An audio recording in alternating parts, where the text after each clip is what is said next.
All right, so like I said, the first part of this lecture is medical terminology. It's not in your book, but it's an important aspect of the course and for the program. Essentially, medical terminology is a foreign language. Like any foreign language, there's rules, there's paths to follow, there's things to remember. You can't possibly memorize every single word in a language, but you can understand how to read the language. So that's basically what I'm going to do, is I'm going to give you a way to look at words and word parts and break them down. And so when you come across this big, huge medical term, you're able to look at the parts, break it down, and kind of get an idea. I've been a nurse for 16 years. There's medical terms out there that I have never, ever seen before, ever. But if you can look at them and break them down, you kind of have an idea of what they're talking about. You may not know exactly what it is, but at least you know you're talking about the stomach versus the big toe or something. All right, so a little background. Most word origins in medical terminology come from the Greek or Latin. We also take some word parts from mythology, some acronyms. Anybody know what an acronym is? Exactly. Take the letters and it creates another word. Or eponyms. Eponyms are words that are, or terms that are named for the people who discovered them or invented them or identified them or things like that. Lots of word parts come from the Greek and the Latin. Most of our terminology, again, comes from Greek or Latin. So, for example, if we're talking about the kidney, in Latin, the term reno means kidney. In Greek, nephro. Now, if I put that together with an ending like ologist, an ologist is somebody who specializes in. So if I said this person was a nephrologist, then you would know that person specializes in the study of the kidneys. If I said something like the renal artery, you have tons and tons of arteries in your body, but you know renal artery goes to the kidneys because it has that word part in it. Latin, Greek terminology not only pertains to medical terms, but also a lot of the English language as well. There's lots of terms that have semi and hemi in them. Both of those mean half. Super and hyper both mean above or in excess. Hyper, hyperactive, right? Look at my kids, hyperactive. In excess of active. Hypertension, blood pressure above the normal. More complicated words that refer to the spine, spondylo and vertebra. So if you're looking at a big complicated word and you're talking about spondylolisthesis, I don't know what it is, but it's got something to do with the spine. So mythology also gives us some word terms. Somnos. Somnos was the Roman god of sleep. From somnos we get the word somnolent.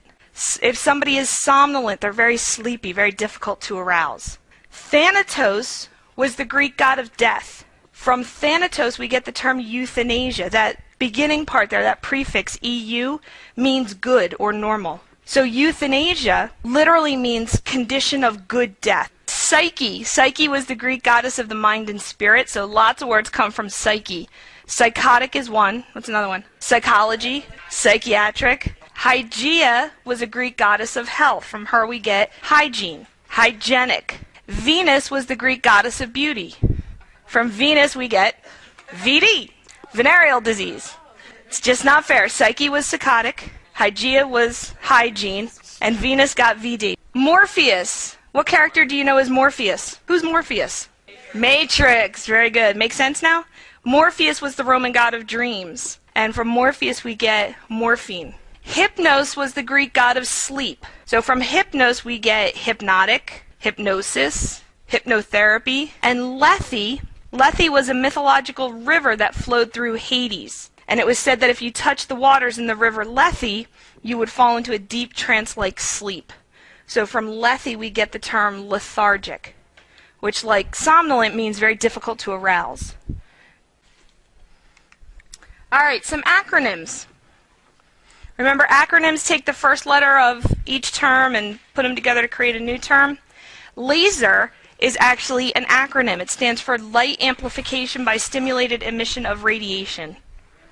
TURP, T-U-R-P, stands for transurethral resection of the prostate. It's a type of surgery. It's a whole lot easier to document the patient had a TURP instead of writing out that whole big long procedure.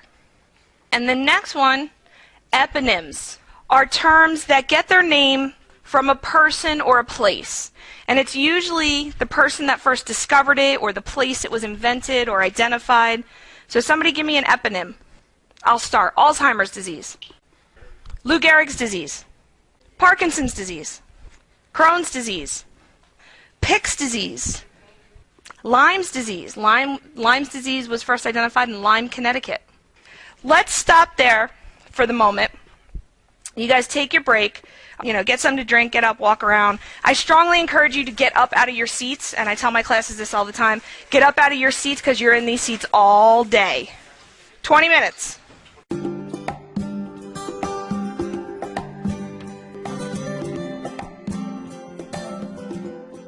Prefixes, roots, and suffixes. This goes back to, 5th grade grammar, making compound words. Remember that? Root word, you had something to the beginning, something to the end. That's basically what medical terminology does. So the root of the word is basically the foundation.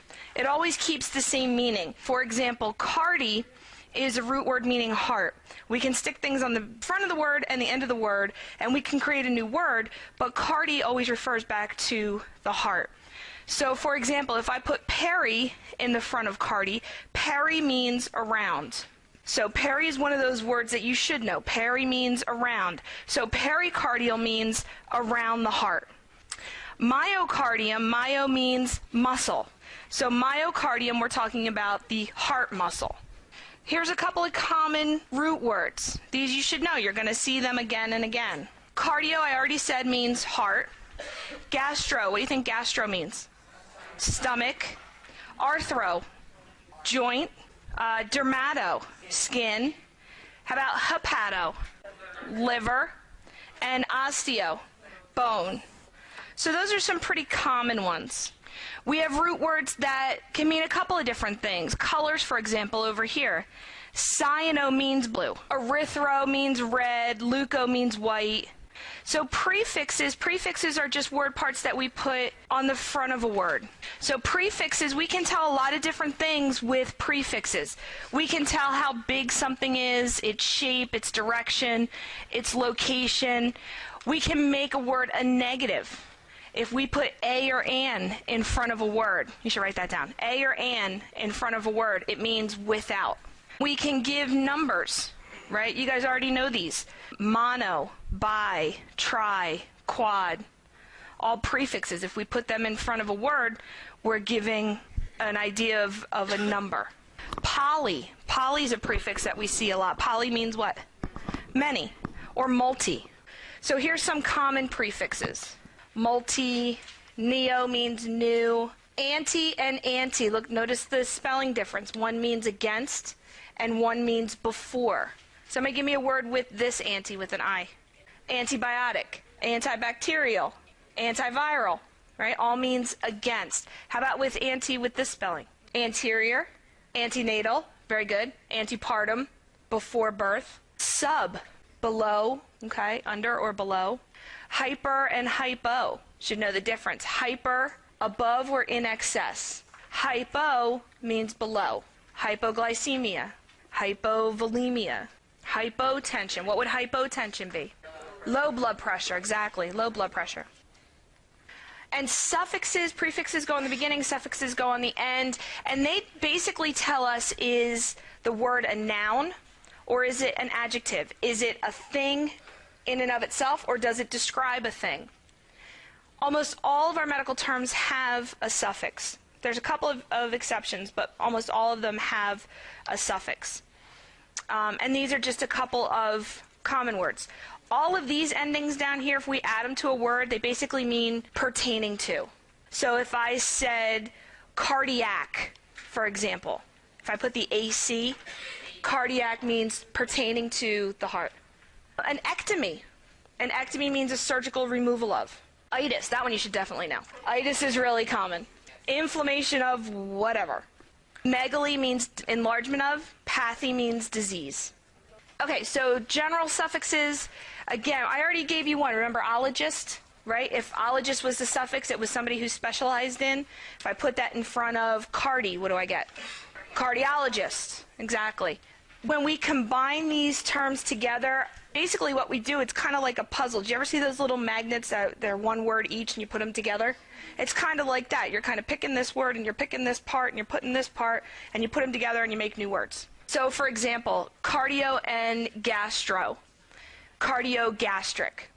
Usually when we're referring to anything as cardio-gastric, it's referring to a location above the stomach and below the heart.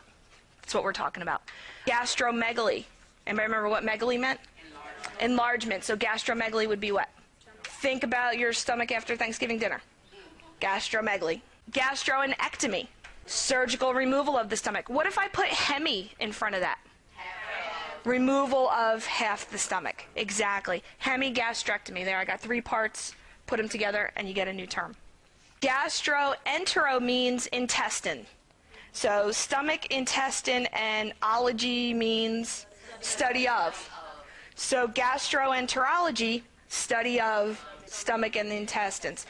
What would the specialist in that area be called? Gastroenterologist. Very good. See, it's easy. So, to figure it out, you're all experts already, look. To figure it out, if you don't know, if you're reading a chart or you're reading a report or something and you come across an unknown medical term, break it down. The easiest thing to do is break it down.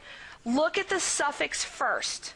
Don't look at the beginning of the word. Look at the end of the word first. The end of the word is going to tell you, is it a noun or is it describing something? So once you figure out what type of word it is, then go back to the beginning. Look at the prefix and then the root word. So start at the end and then go back to the beginning. So look at the suffix, then go back at the beginning, look at the prefix, and then the root word. Almost all of your medical terms you can break down this way. Now there's obvious exceptions. Eponyms, right? It's a guy's name or a woman's name or a place's name. You're not going to be able to break it down that way. Acronyms, you're not going to be able to break down that way. Okay? And certain terms, you're going to see word parts like, huh? Like, what does that mean? If you remember a key few, you should be okay. So, gastroenteritis. Itis was what? Inflammation of. So, gastritis would be inflammation of the stomach. All right, so for practice, osteogenesis. What do you think genesis means? Origin or beginning, right? The origin or the beginning, or if it's easier to define, the creation of. To generate. Osteo means bone, so it's creation of bone.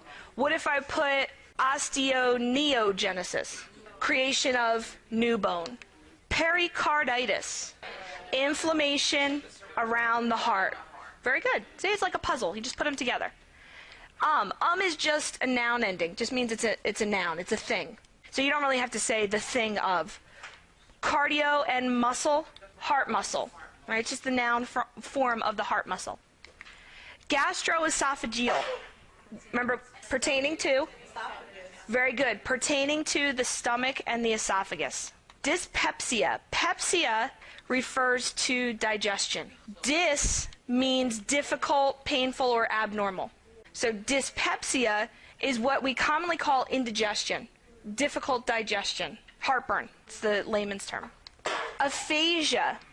The IA, actually I should add another one on here. The IA means pertaining to. Phago means to eat or to swallow. So what do you think that means? What about the A? Without.